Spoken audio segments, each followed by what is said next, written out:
WrestleMania 41 Night 2 just concluded, and technically this was the better WrestleMania out of the two. But do you guys remember how in the last video I said it would take a lot for me to hate a WrestleMania? Well, I didn't hate it. I think it was great. Some of these matches even proved me wrong. I was having a blast. And again, at times I just felt like a casual wrestling fan. I was watching John Cena versus Cody Rhodes, not really caring about the quality of the match. I care about the atmosphere. Two different generation faces of the company finally meet. Who's taking that championship? But then this happened. We'll get into it, but let me put it this way. John Cena just broke the record, and now, forever and ever, then, now, forever, together, Travis Scott will be the difference maker. He's the reason John Cena broke the record. So Travis Scott, I will be expecting an apology in black and white filter. Look people, I hate to be negative. This is WrestleMania, I hate to be negative.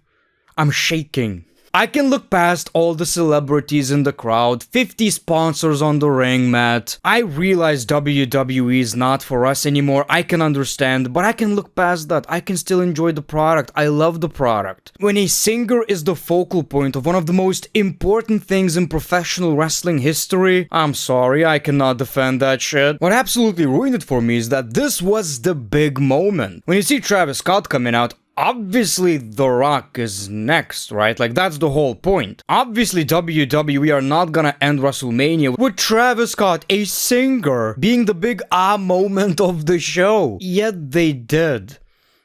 And it's like, I was enjoying the match. Like I've said, I didn't care about the quality. I know it was okay at best. I was just living in the moment, listening to the audience. Look, I just wish The Rock cared enough to actually show up himself. I know he's busy, but Rocky, we don't need more jungle movies. We have enough. We have 59 jungle movies, Rocky. If somebody told me before WrestleMania, oh, Travis Scott is gonna come out and he's gonna help John Cena win the championship, break the record, I would have called you crazy. Like, obviously, creative is not that dumb in the WWE, but somebody actually listened to that idea and gave it the green light. I honestly can't believe that, but I don't want this review to be very negative because for the most part I really enjoyed this show and I stand by my word. If you can't enjoy WrestleMania at least just a little bit, maybe WWE is just not the wrestling company you should be watching. So people, let's talk about WrestleMania 41 Night 2. Stephanie McMahon opened the show, and the first match was the women's triple threat match for the World Championship, and oh my god, one of the best WrestleMania openers I have ever seen in my entire life. First of all, Bianca Belair got booed, so this is a thing right now, people. This night the crowd definitely felt louder. We got This Is Awesome chants, rightfully so, fast-paced, so many interesting sequences. I absolutely loved this match. Just like with the men's triple threat match, the timing was just absolutely perfect. Iyo Sky just makes it all look so easy, and I love that the more time passed, the better the match actually got. At one point, Bianca started acting like a heel, which was my prediction that Bianca Belair is going to turn heel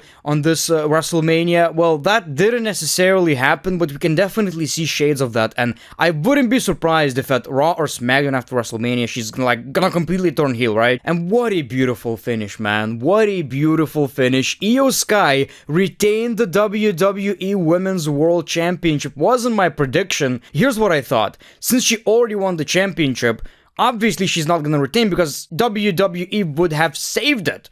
But that wasn't the case. And I'm really glad Iyo Sky retained the championship. That was the right call. Everybody looked great and statement people was made.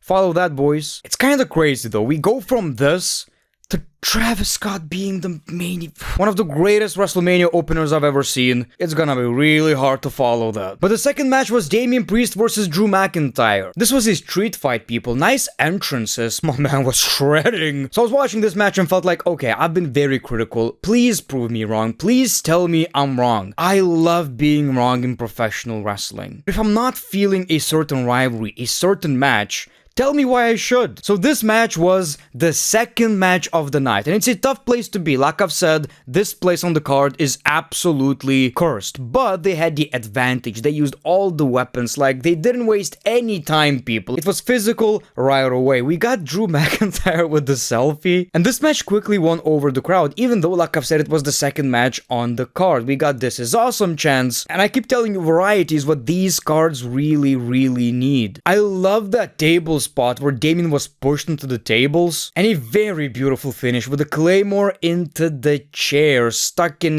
his head in the corner. What a finish, man. So okay, I'm gonna say it, I was wrong.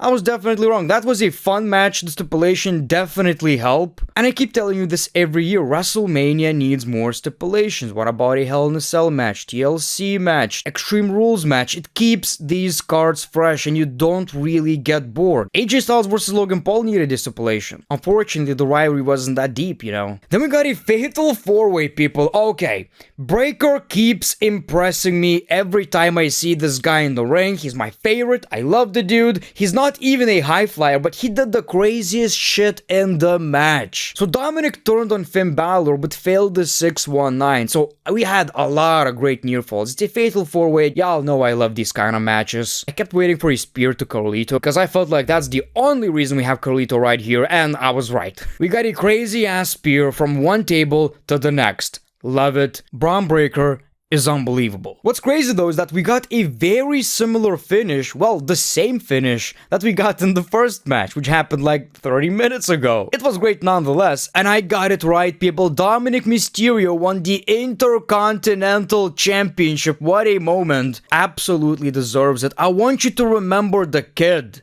in 2020. This dude right here. And he's one of the most popular superstars in the WWE right now. This baby. You know what's also crazy? He got cheered. He got cheered. Well, like, we're all doing this shtick where we hate Dominic Mysterio, we boo him, but obviously we all understand we're booing him because that's the fun thing to do and we appreciate his work. Like, when somebody is getting that kind of reaction, it's the WWE fans working with the talent, actually participating in the act of professional wrestling, almost like being a kayfabe audience, and people just loved seeing this. People loved the fact that Dominic Mysterio became a champion in the WWE. Obviously, you're going to see a lot of pictures of Rey Mysterio holding a similar championship, Eddie Guerrero holding a similar championship. This is a beautiful moment, and that's exactly what WrestleMania is all about. So I'm watching this premium live event, and I'm like, okay, maybe night one was... I still enjoyed the show, but this was on a whole different level. I was like, okay, maybe I get what people are talking about. And I really wish it wasn't tainted by a messy finish. Like, by the way, I'm happy John Cena won. Don't get me wrong, that's what I wanted to see. It's just the way it happened. But first, let's talk about Randy Orton. What a tribute video, man. I grew up watching Randy Orton, so, you know, I really enjoyed this video, and goes to show you rock music still works in professional wrestling. I also love the fact that his attire looked kinda like his debut attire in 2002. And the surprise was Joe Hendry, and, okay, I'ma be honest. I was a little disappointed. 3 words. Randy fucking Orton. You know, I kinda expected more, but I just watched the press conference. By the way, it's 7 a.m. right now, and I didn't sleep yet. I'm running on like 4 hours of sleep in 48 hours, people. Basically, Triple H said since Kevin Owens could not be in that match, we need to do something completely different. And when you look at it that way, it does make sense, because this match was absolutely hilarious. I wasn't expecting much, and I was still kind of, you know, man, Randy, WrestleMania, we don't have many WrestleManias left for Randy Orton. I wish we get something a bit more, you know, serious. But then we got this spot, which is basically a gif. Like, that's gonna be the gif. He did the Joe Hendry thing into the RKO, wins the match, which is great. Absolutely love it. He hits him with another RKO and did a funny pose. Okay, so you were probably expecting Aleister Black, who's gonna appear on SmackDown actually, or you expected Rusev. So I think Rusev is going to be on Raw after WrestleMania, which I'll probably watch live too. I mean, at this point, man, who needs sleep? I'm on that Vince McMahon sleep schedule right now. I'm just taking naps. I don't eat everything with ketchup yet. But we'll see about that. So, they changed my mind. I actually love the segment. Match segment, whatever you want to call it. Randy Orton is actually a very funny professional wrestler. Logan Paul versus AJ Styles. Logan had this weird entrance where he was vlogging, and then we got Logan Paul in every angle, and he looks like he's in a great shape, man. I mean, when he debuted, he looked very different, so good job. I was really excited about this one. Logan is my favorite piece of shit. Like, out of all the people we don't like, I like him the most, if that makes any sense. You're a piece of shit, damn, you're good at it. That kind of relationship between me and Logan Paul. I hate everything you stand for, but you are talented. I did enjoy the match, but the crowd were not really that into it. We got these drone shots. It was a solid match, and sometimes you even forget that Logan Paul is still new to this, and, you kind of got used to it. We definitely did get a couple of interesting spots, like Styles Clash from Logan turned into Styles Clash from AJ Styles, which is, by the way, a very dangerous move, so props to Logan Paul right here. We got Jeff the Goofball with brass knuckles. Karrion Kross interfered, who got a huge pop, but AJ didn't listen. Logan Paul actually won this match, which pissed off a lot of people, but you gotta understand, AJ is retiring soon. Logan is gonna be in the WWE. He's still very young.